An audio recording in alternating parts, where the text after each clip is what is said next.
Good morning. I'm Ron Moore. This is your morning cup of motivation. And let me ask you, do you feel worn down? Now, I'm not saying worn out. I mean, they kind of are similar, but see, worn out is more, doesn't have the depth that worn down does. I'm hitting a fly here this morning. Worn down doesn't have or worn out doesn't have the depth that worn down does. When you're worn out, you maybe just goes into the week.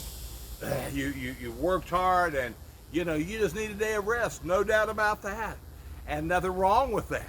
In fact, all the research shows that Americans are not getting enough sleep. We're not getting enough rest. But worn down is when you just throw up your hands in the air and say, Lord, I can't take no more.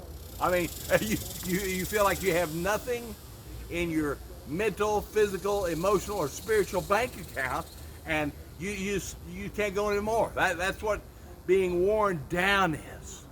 Well, who's behind that? Well, I'm telling you who Slewfoot is. Satan himself. In fact, listen to what the scripture says that Daniel, here, one of Daniel's prophecies. Now, I'm not going to get into all the prophecies. I'm going to extract this verse. Okay, for you theologians, that's eisegesis.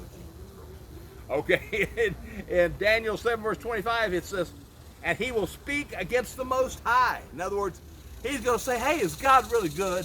If God's really good, why would he let this happen? Why would he let your bumper get dinged and your marriage fall apart and your finances get rid of? If God's really good, so that's him speaking against the Most High. And look what it says, and he will wear down the saints of the Most High God. So it is definitely not God's will that we walk worn down. Oh, I'm not saying we always have to walk around like we've been goosed, but I'm telling you, when we're worn down, we're not worth a flip for the kingdom. And so when you feel yourself worn down, just remember this little principle. G-R-G-W. G-R-G-W. Say that with me.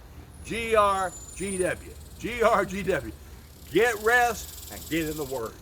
So when you get rest, then you can receive the Word, in which Jesus said, hey, if your foundation is built on sand, you're going to fall apart when the storms of life hit. Not if, but when the storms of life hit.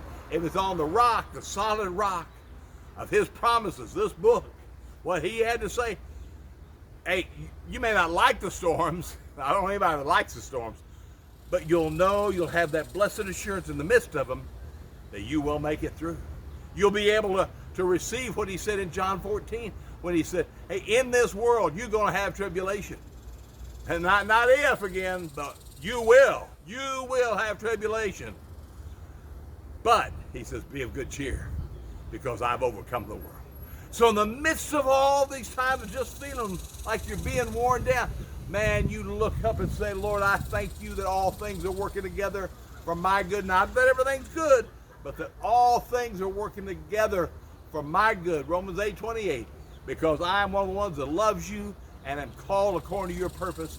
And you know that God's going to turn it around. Hey, if you've been blessed by this, be sure to share this with someone. All right, God bless you. Have a great week. Bye-bye now.